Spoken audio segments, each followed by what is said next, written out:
자원봉사 활동처에서 자원봉사자에게 어떠한 역할을 어떻게 수행하게 하느냐 하는 것은 자원봉사자의 봉사 동기와 밀접하게 연결되어 있습니다. 따라서 동기에 맞는 역할을 부여하는 것은 자원봉사 활동의 지속성에 지대한 영향을 미칩니다.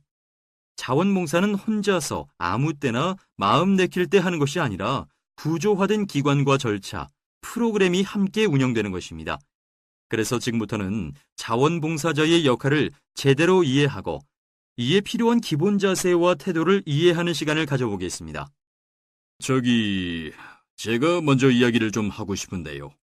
네, 무슨 말씀이신가요? 제가 자원봉사 활동을 하면서 별별 사람들을 다 봤습니다. 물론 다 그렇다는 것은 아니지만 자원봉사자로서의 마음가짐이 제대로 정립되어 있지 않는 사람들에게 도움이 될 것 같아서요. 좋습니다. 그럼 지속력 씨의 이야기를 들어보겠습니다. 최악의 사건이 있었죠. 하필이면 왜 장애인 시설이지? 난 불구자들이라면 왠지 꺼림칙해. 나도 그렇기는 한데 장애인들은 혼자서는 아무 일도 못하니까 우리 도움이 꼭 필요할 거야. 제가 밀어드린다니까요. 괜찮다니까요. 혼자 할 수 있다고요. 얼마나 불쌍한 사람들이 많은지. 나 같은 사람이 없으면 이 세상은 어두침침할 거라고.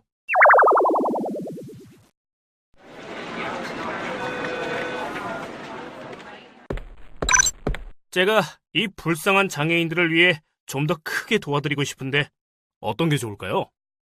밖에서 말씀드리죠. 이것 보세요. 좋은 일 하고도 욕먹고 싶어요? 무슨 말씀이신지. 자원봉사 활동은 일방적 도움이 아닌 공동체적이고 상호 교환적인 활동입니다. 자신이 우월한 위치에 있기 때문에 자원봉사 활동을 해야 한다고 생각하면 되겠냐고요? 그게... 지속력 씨의 이야기를 들어보니 자원봉사자의 기본 자세가 제대로 안 된 분들이었나 보군요. 네, 맞습니다. 자원봉사의 가장 중요한 요소는 바로 자원봉사자 자신들의 스스로 사회 문제를 파악하고 해결해 나간다는 의식을 갖는 것인데 하필이면 왜 장애인 시설이냐느니 꺼림칙하다느니 그때부터 기본 자세가 안 된 자원봉사자가 있구나 싶었죠. 게다가 자원봉사의 의미와 자신의 활동 동기를 이해하지 못하는 분도 있었으니 화가 나실 만도 합니다.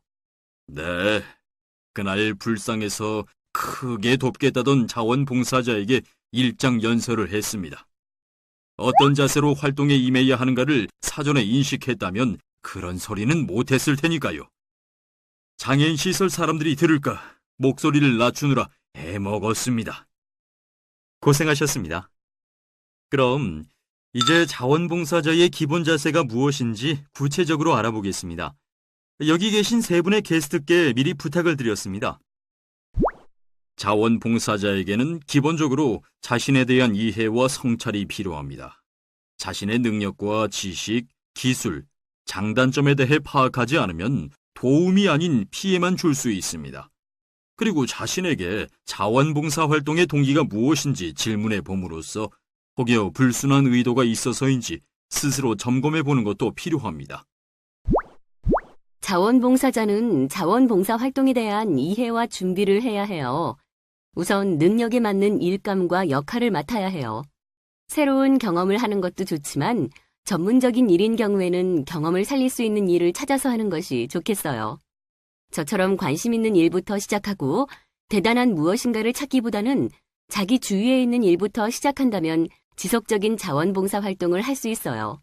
그리고 봉사의 의미와 목적을 알고 대상자의 입장을 고려할 줄 알아야 도움을 받는 사람들을 편하게 할 수 있어요. 또 끊임없이 공부하며 배우는 자세를 갖는 것도 중요합니다. 저는 자원봉사자의 기본 수칙을 알려드리겠습니다. 자원봉사자는 첫째, 약속을 잘 지켜야 합니다. 둘째, 책임감을 가지고 임무를 완수해야 합니다. 셋째, 물질적인 대가를 바라지 않아야 합니다. 넷째, 활동기관이나 대상자의 비밀을 반드시 지켜야 합니다. 5째, 활동기관의 사명을 이해하고 기관의 입장에서 봉사해야 합니다. 마지막으로 6째, 함께 일하는 다른 봉사자를 존중하고 협력해야 합니다. 이상입니다. 자원봉사자의 역할은 일반적으로 개인적 역할과 사회적 역할로 나눌 수 있습니다. 자원봉사자의 개인적 역할과 사회적 역할은 제가 직접 알려드리겠습니다. 자원봉사자는 도움을 필요로 하는 개인 및 집단과 직접적으로 대면해서 서비스를 제공하는 역할을 합니다. 개별 지도와 집단 지도, 일상생활의 여러 가지 문제 해결과 편의 제공 등이 여기에 속합니다. 경영이나 행정 업무 경험이 풍부한 자원봉사자는 정책결정위원회나 자문위원회에서 기관의 정책 결정과 자문 역할을 수행할 수 있습니다. 자원봉사자는 지역사회의 기관이나 단체가 그들의 사명과 역할을 효과적으로 수행할 수 있도록 사무와 행사를 지원하는 역할과 각 기관의 모금 활동이나 여러 가지 행사를 지원하는 역할을 수행하거나 문제 예방과 치료자로서의 역할을 할 수 있도록 보완해주는 조력자, 동반자 역할을 하기도 합니다. 자원봉사자는 기관이 사회 문제를 예방하고 치료하기 위한 결정을 할 때 조력자의 역할을 하기도 하지만 문제를 예방하고 치료하는 직접적인 활동에 보완자로서 참여할 수 있습니다. 자원봉사자는 도움을 필요로 하는 개인, 집단, 지역사회의 문제를 사회적으로 이슈화하고 사회적 지원과 도움을 필요로 하는 사람들을 이어주는 역할을 합니다. 문제를 해결하기 위해 지역사회의 지지를 유발하고 촉진하는 협력자의 역할도 여기에 포함됩니다. 자원봉사자는 사회가 올바른 방향으로 변화하게 하고 사회적 약자가 필요한 사회 서비스를 받을 수 있도록 하기 위해 사회의 구조적, 제도적 변화와 개혁에 힘을 쏟는 역할을 합니다. 자원봉사에 참여하고 싶은데 뭘 어떻게 시작해야 할지 몰라서 답답해하시는 분들이 많이 계신 것으로 알고 있습니다. 그래서 자료 화면을 준비했습니다. 자원봉사의 활동 단계는 크게 3과정으로 이루어집니다. 이는 사전 준비 단계, 실행 단계, 평가 및 종료 단계로 구분됩니다. 각 과정별 고려사항을 살펴보겠습니다. 사전 준비 단계는 자원봉사 활동에 대해 이해를 도모하고 봉사활동 터전과 활동거리를 선택하고 자원봉사 활동에 필요한 준비를 수행하는 단계입니다. 이 단계에서는 OW1H에 따라 사전 점검을 해야 합니다. 우선 집에서의 거리는 어느 정도가 적당한지, 관심을 가지고 있던 활동처는 어디인지 생각해 봅니다. 다음은 평소 관심 있는 봉사활동 영역, 즉 관심 있는 대상이 누구인지 생각해 봅니다. 그리고 자신의 취미, 특기, 재능과 연관된 활동이 무엇인지도 확인합니다. 자신의 동기나 목적에 맞는 활동을 선택해서 즐거운 자원봉사를 할 수 있도록 하는 것도 중요하고, 자원봉사 활동에 어느 정도 시간을 할애할 수 있는지, 활동이 가능한 일정은 언제인지 확인하는 것도 중요합니다. 마지막으로 활동 방법이나 절차 등을 구체적으로 선택합니다. 사전 점검이 끝나면 자신이 왜 자원봉사를 하러 가는가 하는 자원봉사 활동의 목적을 다시 한번 확인하고, 자원봉사 활동처와 활동거리를 선택하고, 자신에게 주어진 역할에 대해 사전에 정보를 입수해 개략적으로 파악한 후 활동에 필요한 내용을 사전에 준비, 단정하고 활동하기에 편한 복장을 착용하면 사전 준비는 끝이 납니다. 자원봉사 활동의 실행 단계에서 자원봉사자가 지켜야 할 사항에는 첫째, 상대를 배려하며 언어 표현에 세심한 주의를 기울여야 합니다. 둘째, 약속은 꼭 지켜야 하며 사정이 있을 경우 미리 연락합니다. 셋째, 다른 자원봉사자나 전문가와 협력합니다.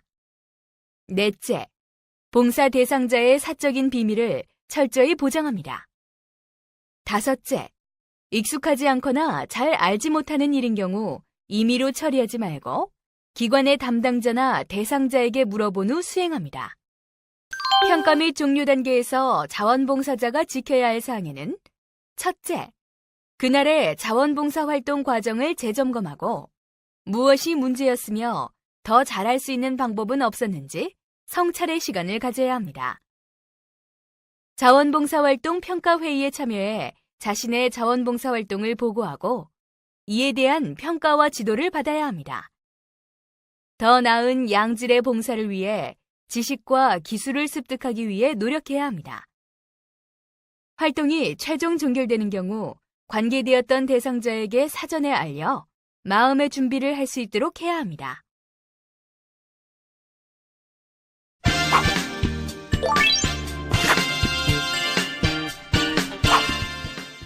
자원봉사 활동은 점차적으로 다양한 분야로 확대되고 있습니다. 오늘 오신 게스트분도 새로운 분야에서의 활동을 시도하고 계신 것으로 알고 있는데요. 이 자리에서 직접 소개해 주시길 부탁드리겠습니다. 소개하려니 좀 쑥스럽네요. 요즘 제가 손뜨개를 하고 있거든요. 6개월 전에 자원봉사센터 게시판에 붙어있는 공고를 봤습니다. 장애인의 손과 발이 되어주고는 있지만 다른 무언가를 해줄 게 없을지 고민하고 있었거든요. 그래서 좀 쑥스러웠지만 과감히 도전했습니다. 많은 여자 자원봉사자들 사이에서 교육을 받으며 쑥스럽기도 하고 손뜨개가 보기만큼 쉽지도 않더라고요. 바늘에 손을 수백 번은 찔린 것 같습니다. 하지만 내가 직접 뜬 옷을 어르신들과 장애인들에게 입힐 것을 생각하니 아무것도 아니더라고요. 연말이 기다려집니다. 저는 홀로 사시는 어르신들에게 안부 전화도 드리고 직접 찾아가 도와드리는 청소년 자원봉사자 모임에서 활동하고 있는데요. 그 모임에는 다양한 재능을 가진 친구들이 있더라고요. 그래서 그 재능을 발휘해보기로 의견을 모았죠. 한 번도 해보지 않은 난타를 배우려니 온몸이 다 쑤시고 손에 물집도 잡히고 힘들었어요. 그리곤 공연날이 됐죠. 노인 요양시설의 어르신들이 어찌나 흥겨워하시던지 그 감동은 잊을 수가 없어요. 다음 공연도 기대가 됩니다. 그리고 또 영어를 잘하는 친구와 과학을 잘하는 제가 지역 아동센터에서 일주일에 한 번 아이들을 가르치게 됐어요. 지난주에 첫 수업이 있었는데 제게는 수업을 하며 잊었던 부분을 다시 공부하는 기회와 제가 알고 있는 걸 다른 사람에게 나눌 수 있다는 걸 배웠습니다. 얼마 전 저희 딸이 학교에서 자원봉사 활동으로 하천 생태 살리기 운동에 참여할 학생을 모집하는데 신청을 하겠다고 하더라고요.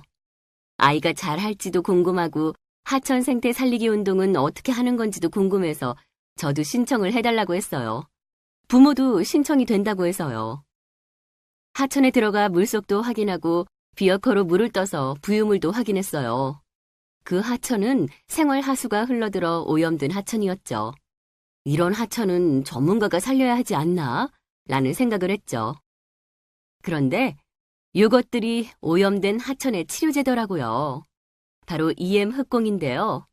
국내산 좋은 황토에 발효시킨 쌀뜨물 같은 EM 발효액을 넣고 공 모양으로 뭉쳐 일주일 정도 발효시켜 만들면 EM 흑공이 완성이 돼요. 그날 저희가 만든 것은 두고 발효된 흑공을 저희가 만든 개수만큼 받아서 하천에 던지고 왔는데요. 우리 딸이 EM 흑공한테 빌더라고요. 그래서 저도 저희 딸 따라서 열심히 빌고 왔습니다. 모두들 너무 고생이 많으십니다. 전 국민을 대신해서 너무 감사드립니다. 다음으로 넘어가기 전에 자원봉사활동 기본법 제7조에 규정된 자원봉사활동의 범위를 보여드리겠습니다. 자원봉사활동의 범위를 확인하시고 다음으로 넘어가세요.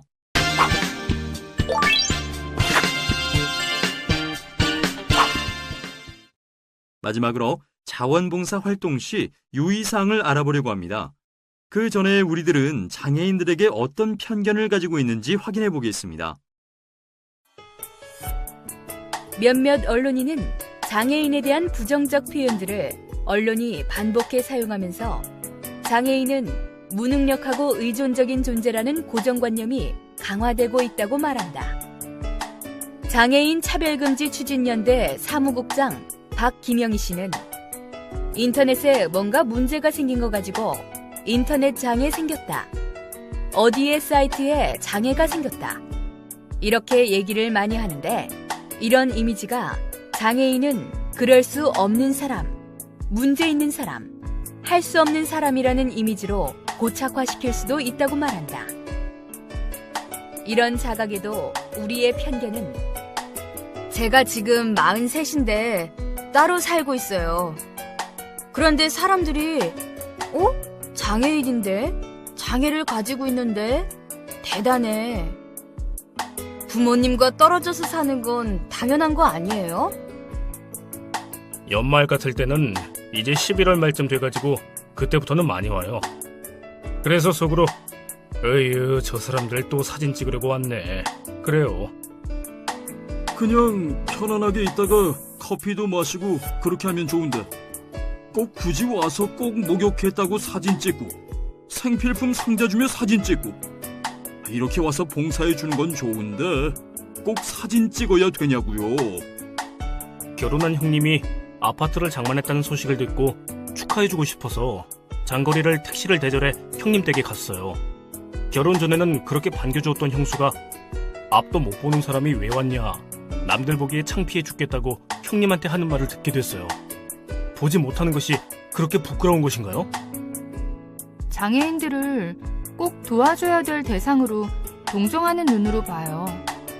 우리도 똑같은 사람인데.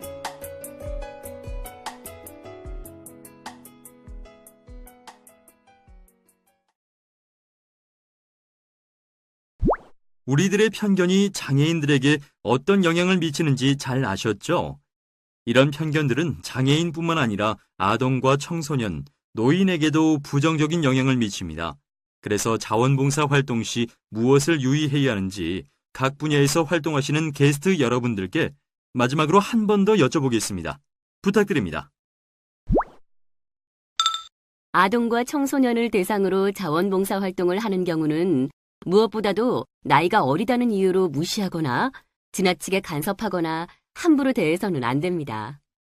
아동과 청소년에 대한 지속적인 관심과 이해를 가지고 대해야 하고 긍정적인 멘토로서의 역할을 해야 해요.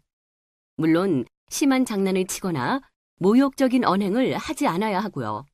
가끔 아동이나 청소년과 무리한 약속을 하는 봉사자도 있는데요. 무리한 약속은 하지 마시고 한 약속은 반드시 지켜야 해요. 그리고 한 명만 지나치게 잘해주는 것은 금물입니다. 또 아동과 청소년도 한 명의 인간으로 자기 결정 의사를 존중해야 합니다. 어르신을 대상으로 자원봉사 활동을 할 때의 유의사항을 말씀드리겠습니다. 우선 노년기의 특성에 대한 기본적인 이해가 필요합니다. 다음은 어르신들은 추억을 소중하게 여긴다는 걸 기억해야 합니다. 우리가 보기에는 쓸모없는 물건이라도 그분들에게는 소중한 추억이 깃들어 있다는 것을 명심해야 합니다. 이건 제 생각에 가장 중요한 것인데요. 어르신을 통해 알게 된 모든 내용은 비밀을 보장해 주어야 합니다. 어르신들의 자존심이 상할 수 있거든요. 마지막으로 지킬 수 없는 약속은 하지 않도록 하고 약속한 일은 반드시 책임감을 갖고 지키도록 해야 합니다. 장애인을 대상으로 자원봉사 활동을 할 때의 유의사항은 좀 구체적으로 말씀드리겠습니다. 가장 중요한 건 장애인을 동일한 한 사람의 인격체로 존중하는 것입니다. 간혹 장애인에게 과잉 보호나 과잉 염려, 과잉 친절, 동정을 하는 사람들이 있는데 독단적으로 생각하고 행동하는 것은 친절이 아니라 참견이 될 수 있다는 걸 명심해야 합니다. 장애인을 보았을 때 나와 다르다고 주춤하거나 유심히 바라보는 사람들이 많은데 그런 시선은 절대 안 됩니다. 장애나 신체의 핸디캡에 대한 농담이나 흉내를 내는 일도 절대 안 됩니다. 이것도 중요한데요. 본인의 요구가 없는 한 물건을 함부로 옮기거나 섣불리 주변 환경을 바꾸지 않아야 합니다. 특히 시각장애인인 경우 이런 행동은 사고가 날 수 있습니다. 먼저 나서서 섣불리 도움을 주기보다는 요구가 있을 때를 기다리거나 도움이 필요한지 질문하도록 해야 하고 장애인의 능력에 대해 미리 판단하지 말고 그의 능력과 관심에 따라 자연스럽게 대하셔야 합니다.